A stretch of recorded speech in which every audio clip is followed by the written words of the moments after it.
Hello everyone, this is my chapter 3 about my book The Sky Isn't the Limit. So, days in the hospital were no longer measured in hours, but in the incessant drip of the IV and the beeping of machines that reminded Hannah she was still alive, even if she didn't want to be. "You need to eat something, Hannah," Mark urged, pushing a tray of bland food toward her. His eyes, once full of spark, now reflected only a purity that burned her worse than her physical ones. Hannah turned her head, fixing her gaze on the window. "What for?" Her voice was a dry whisper. "To keep a body alive that no longer serves a purpose?" "I should have gone with them, Mark. Why was fate so cruel to leave me here, trapped in this useless piece of flesh?" "Don't say that," Mark interrupted, searing the tray down with a thought and taking her hands. "I'm right here. I still love you, Hannah. I don't care about the chair. I don't care about any of it. I'm not leaving you alone in this. You are my whole life." Hannah let off a bitter laugh, one that didn't reach her eyes. "You love me? You love what's left of me? Look at me, Mark. I'm a science project, not a woman." The door opened, and the medical team walked in.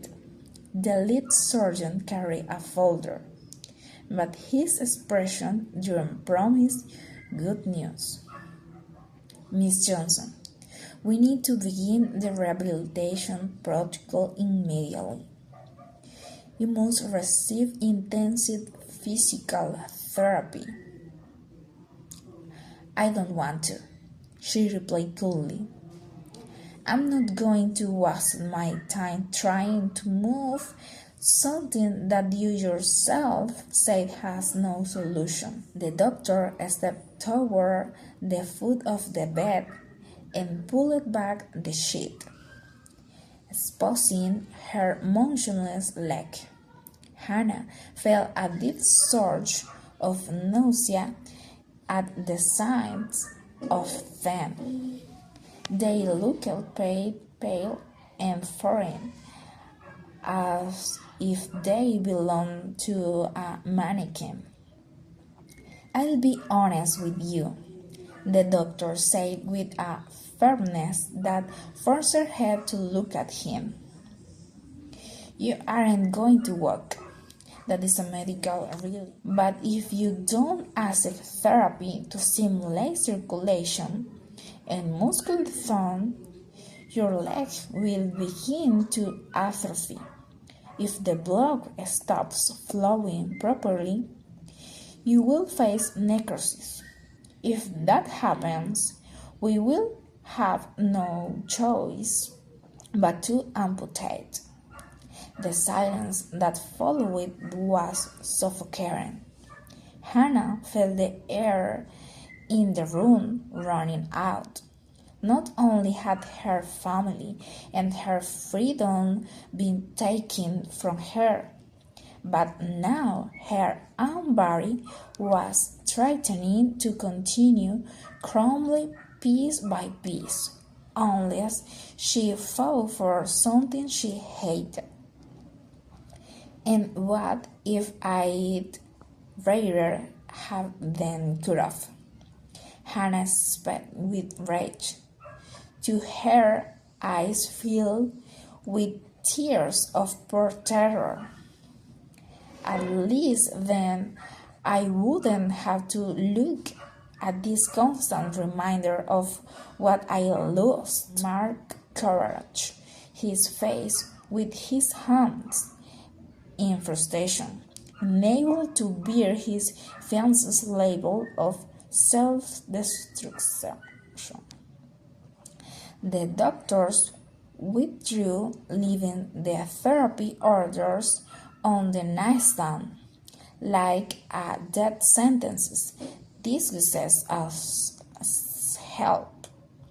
Hannah was left alone in the gathering shadows of the afternoon.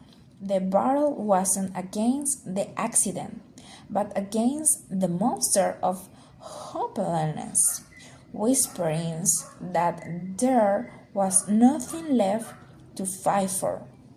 She looked at her motionless feet and for the first time felt no sadness, only a cool, absolute void.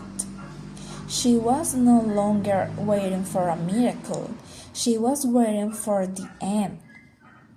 She picked up the therapy order from the nightstand, and with a calmness that made her skin crawl, slowly tore it to shreds, leaving the piece fall to the floor like dirty snow.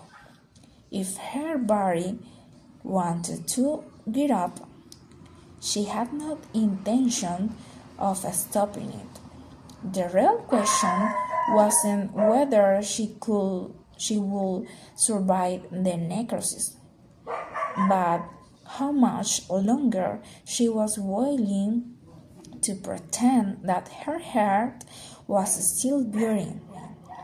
If she wasn't going to walk down the altar, if she couldn't run toward her family, what was the point of keeping the rest of herself?